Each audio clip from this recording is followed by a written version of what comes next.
د اسلام جګړه نه ده، موږ ټول مسلمانان یو، هم د دوی نه ښه مسلمانان یو. هغلته کې هغه یو هغه بل کال څه خبره وکړه، ډېر ځان یې معتبر غوندې کړو. موږ ناستو په مجلس کې نو ما چېرته حدیث شریف در اثر ما پسې داسې کړي چې هندو پکې څنګه حدیثونه وایي.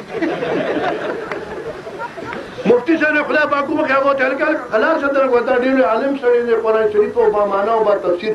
ما هغه ته پښتو کې مې قلار شه دې دله برابروم. اوم یا صاحب خدا اسلام ټیکهدار ته په هندوستان کې ناست وي او سیک ترې خپل کور پرېښو، بې غیرته راوتښتېدې دلته. سیک ترې خپل جومات پرېښو، سیک ترې خپله دیني مدرسه پرېښوله او دلته راغلی عثمان مسلمان دی. سیک ترې خپله د پلار نیکه مقبره پرېښوله. نو ما ویې لاړ شه هغه خپل د نیکه قبر نه دی او تپوس ته وکړه.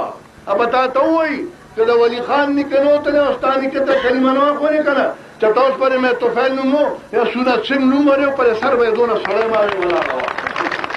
اوس ما مسلمان کې او ما سره د اسلام خبرې کوي، وښایه ما ته په پښتنو کې یو سره غیر مسلم دی، ما ته څوک پښتنو کې چېرته سیک شته، چېرته هندو شته، چېرته عیسایي شته. موږ ټول پښتانه یو. جنګ د اسلام نه دی، خو د اسلام په نوم باندې دوی دا قام خوري، دا قام حق خوري. او چې ممبران شي نو بیا دغه چا څوک په 10 ټکه خرڅ او څوک په 15 لکه روپۍ خرڅ، څوک په وزارت خرڅ او څوک په ممبرۍ خرڅ. نو دا خبره د اسلام جګړه نه ده، د پښتون د بچي د حق